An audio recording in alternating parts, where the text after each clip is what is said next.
Je dis souvent en rigolant avec mes élèves que voilà, dans la classe, il y a un Kylian Mbappé ou des Kylian Mbappé des mathématiques. Et je parle aussi des fois un peu de Zizou, mais là, il y a un problème générationnel. Ça leur parle un peu moins.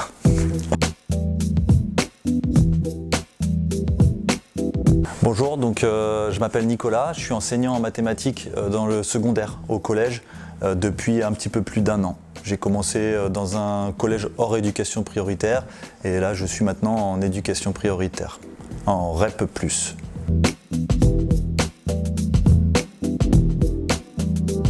Un des enjeux en tant qu'enseignant, c'est vraiment d'adapter mon langage, puisque en fait dans ma classe, j'ai constaté que j'avais des élèves dont le français n'était pas la langue maternelle. Ils peuvent bloquer sur un exercice, non pas à cause d'un vrai problème de compétences, mais plutôt à cause d'un problème de vocabulaire.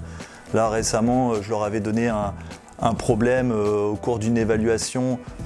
Ils devaient dessiner la zone que la chèvre pouvait brouter. Et j'ai été surpris parce que j'ai des élèves qui m'ont demandé « Monsieur, qu'est-ce que ça veut dire brouter ?»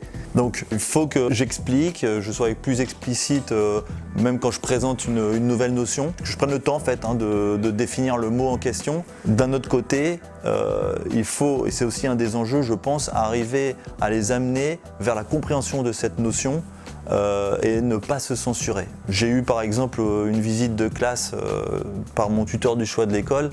J'expliquais donc à mes élèves que dans une soustraction, on ne peut pas changer l'ordre des termes. 5 moins 2, ce n'est pas pareil que 2 moins 5. Et j'ai pas voulu utiliser, je me suis censuré, le mot de vocabulaire, la soustraction est non commutative. Et mon tuteur il m'a dit, mais en fait si, fais-le. Tu peux introduire ce mot-là de vocabulaire, après évidemment tu l'explicites, mais il faut y aller, il ne faut pas te censurer. Et c'est un enjeu pour moi, c'est finalement ne pas baisser mon niveau, ne pas, je dirais, oui, niveler par le bas. Au contraire, on a plus d'heures de maths en réseau d'éducation prioritaire, plus avec les élèves. On a en plus des classes dédoublées, on a des demi-groupes, on a des cours de soutien. Et tous ces moyens-là, c'est pour justement les amener au même niveau que les autres collèges.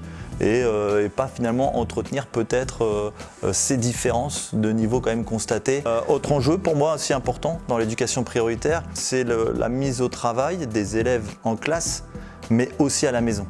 On sait très bien qu'il y a peut-être pour ces élèves-là plus de difficultés à travailler à la maison.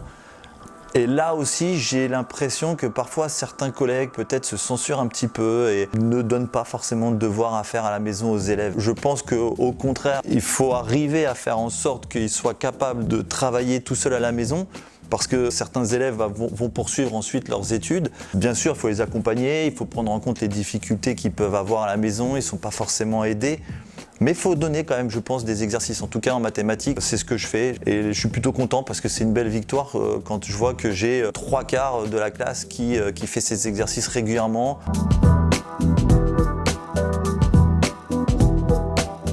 Aujourd'hui, en éducation prioritaire, sincèrement, le même soutien que celui que j'ai pu rencontrer quand j'étais hors éducation prioritaire. C'est-à-dire qu'il y a toujours une bienveillance parmi l'équipe pédagogique. Je sais que la porte de mes collègues est grande ouverte pour que je puisse venir faire des immersions avec eux. Quand j'ai des difficultés avec des élèves, pareil, on peut en parler avec eux. L'avantage du réseau d'éducation prioritaire, c'est qu'on a 1h30 chaque semaine de libérer. Et en fait, on se retrouve tous ensemble en équipe pédagogique.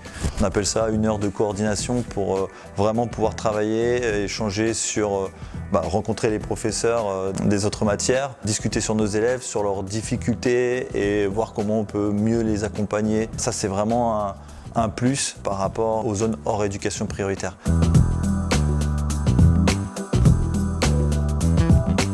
En fait, c'est surtout à l'extérieur. On a des personnes qui ont un avis assez négatif sur les réseaux d'éducation prioritaire. Les élèves, il va y avoir beaucoup de problèmes de discipline, les élèves vont être difficiles, la gestion de classe aussi. Tu vas devoir gérer des problèmes d'insolence, de manque de respect, d'injures, d'insultes. Enfin bon. Aussi le niveau va être très très faible, les parents ne sont pas derrière, etc. etc. Donc c'est l'image un petit peu qu'on peut avoir de l'extérieur. Forcément, on arrive un peu avec quelques a priori. Mais moi, je dois dire que là, peut-être aussi, je suis tombé sur un collège qui n'est pas trop difficile, c'est possible, mais je ne vois pas beaucoup de différence. J'ai les mêmes problématiques. Les élèves sont pas si compliqués que ça. Les élèves que j'ai, j'ai pas vraiment de problème de respect. J'ai réussi à mettre en place une gestion de classe qui fonctionne plutôt bien. Souvent je dis à mes élèves, écoutez, voilà, ici il y a des règles dans la classe, hein, c'est comme les règles du jeu quand vous faites un sport. Moi je suis votre entraîneur, je suis là pour vous entraîner, pour essayer de vous amener au meilleur niveau possible. Mais je suis aussi l'arbitre, donc je peux aussi vous sanctionner si vous ne respectez pas les règles du jeu. Et ça marche plutôt bien. Donc de ce point de vue-là, voilà, c'est pas aussi difficile que ce que j'avais pu imaginer. Derrière, les parents que j'ai pu joindre au téléphone, ils ont toujours été très compréhensibles et m'ont écouté de manière attentive. Quand je parlais de leur enfant, des problèmes de concentration en classe, de bavardage, et en fait, ils me soutenaient complètement. Donc là aussi, pour moi, c'est positif. Et puis après, dans ma classe, finalement, comme l'année dernière, je veux dire, j'ai des élèves avec un niveau très hétérogène et j'ai aussi des très bons élèves. Je dis souvent, en rigolant avec mes élèves, que voilà, dans la classe, il y a un Kylian Mbappé ou des Kylian Mbappé des mathématiques. Et je parle aussi des fois un peu de Zizou, mais là, il y a un problème générationnel. Ça leur parle un peu moins. Donc voilà, des très bons élèves et donc il faut, je reviens sur les enjeux, mais c'est pour ça qu'on doit suivre le programme et voire même aller un peu plus loin avec ceux qui peuvent aller plus loin.